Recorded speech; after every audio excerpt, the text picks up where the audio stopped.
Hey, this is Jamie, and today I'm going to talk about my favorite game mechanism in Chocolate Factory, which I just played for the first time this past Wednesday.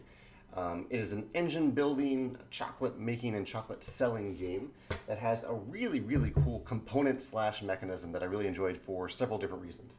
That component is your factory itself.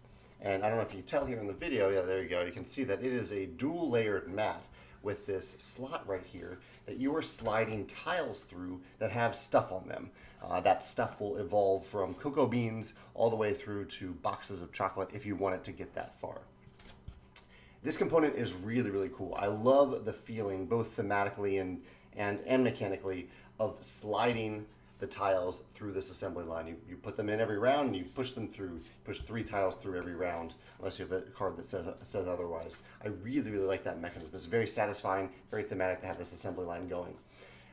The way they also built this thing is really cool. So by default, everyone has the same player mat that has a few different actions that you can do one time per push. So you push a tile on there, and then you can do a bunch of stuff. And but you can only do each of these at one time. So like this one says, convert a cocoa bean into an unrefined chocolate, or maybe refined chocolate.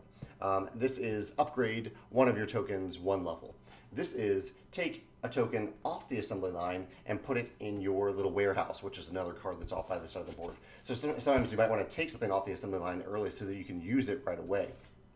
But over the course of the game, you can acquire more cards that you place either on top of these slots or on these new slots. So during the course of the game, you are really building up your factory and changing your engine over the course of the game. It's very satisfying to put these cards on here and have your engine evolve over the course of the game. I really like that aspect of modifying the assembly line and deciding, okay, which cards am I going to get? Where am I going to put them? Because you are going from left to right on here. That matters too. 2 other things that I really like about this. One is a little subtle thing, which is that I mentioned that warehouse over here that you have. You are spending coal. These don't have any, they do have coal costs. So see these costs up here? That's 1 coal. So it costs 1 coal to actually run that part of your factory. And you get some coal at the beginning of every round.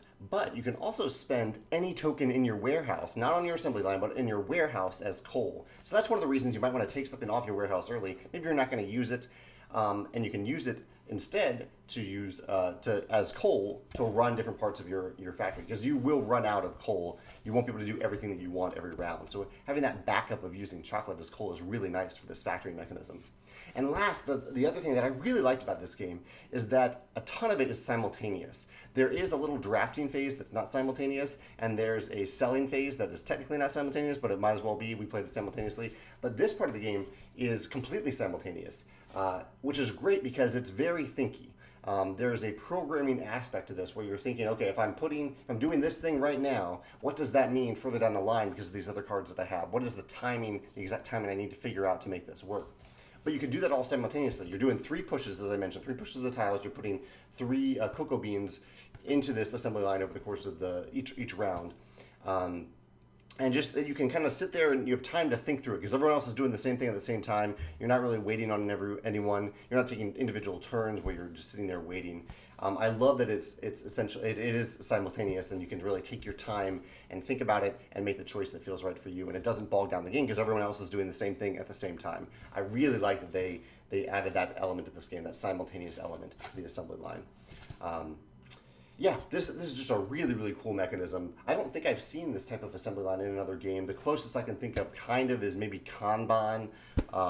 Has something a little bit similar to it, but you're sharing that assembly line with other players in Kanban. This is unique because it's private to you, which I do love private player areas in games, player mats, player factories, player vineyards, of course.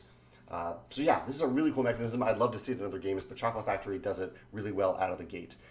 If you can think of another game that uses an assembly line mechanism like this, I'd love to hear your thoughts in the comments. Or if you have a different favorite mechanism in Chocolate Factory, I'd love to hear about that as well. Thanks.